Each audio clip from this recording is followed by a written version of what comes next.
2 Samuel chapter 12. Nathan speaks to David. The Lord sent Nathan to David. Nathan went to him and said, There were two men in a city.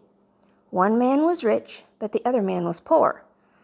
The rich man had lots of sheep and cattle, but the poor man had nothing except one little female lamb that he bought.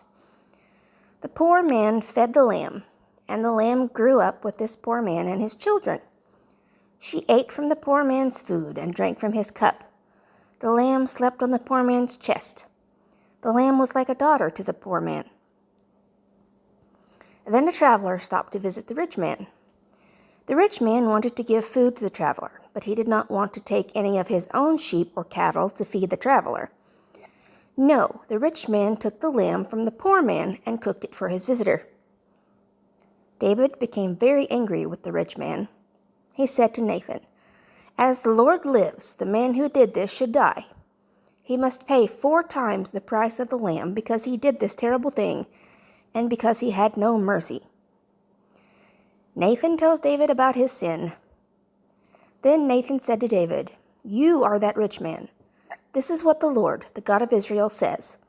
I chose you to be the king of Israel. I saved you from Saul.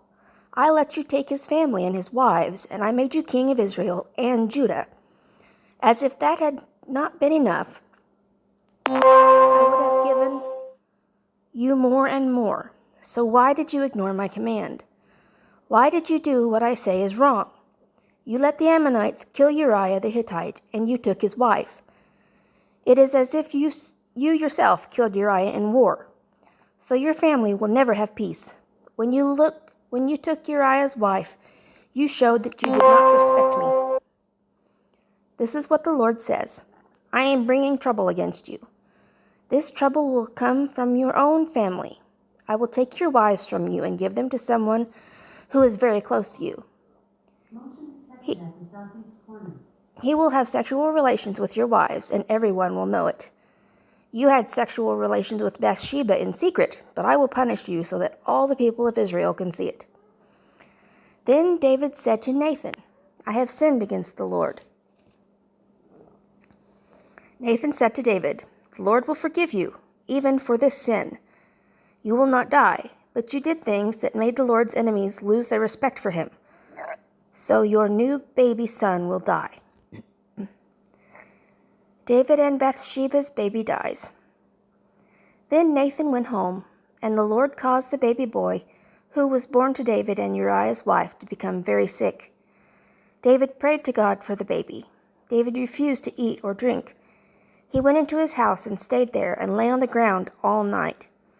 The leaders of David's family came and tried to pull David up from the ground, but he refused to get up.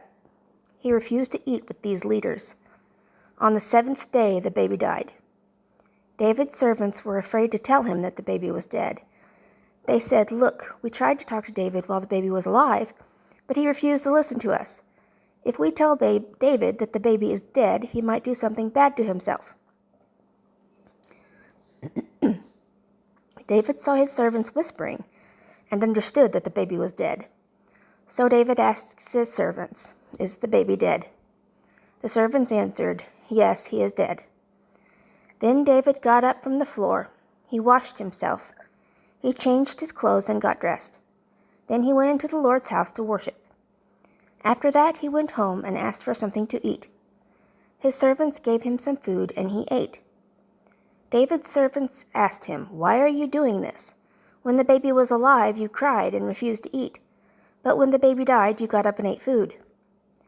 David said, While the baby was still living, I cried and refused to eat because I thought, Who knows, maybe the Lord will feel sorry for me and let the baby live. But now the baby is dead, so why should I refuse to eat? Can I bring the baby back to life? No. Someday I will go to him, but he cannot come back to me. Solomon is born. Then David comforted Bathsheba, his wife. He slept with her and had sexual relations with her. Bathsheba became pregnant again and had another son. David named the boy Solomon. The Lord loved Solomon and sent word for Nathan the prophet to give Solomon the name Jedediah. So Nathan did this for the Lord. David captures Rabbah. Rabbah was the capital city of the Ammonites. Joab fought against Rabbah and captured it. Joab sent messengers to David and said, "I have fought against Rabbah and have captured its water supply. Now bring the rest of the army together and attack Rabbah. Capture this city before I do, or else it will be called by my name." So David gathered all the soldiers together and went to Rabbah. He fought against Rabbah and captured the city. David took the crown off their king's head. The crown was gold and weighed about 75 pounds. This crown had precious stones in it. They put the crown on David's head. David took many valuable things out of the city. David also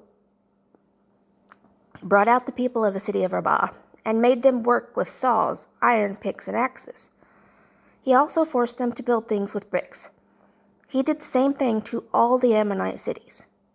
Then David and the army went back to Jerusalem.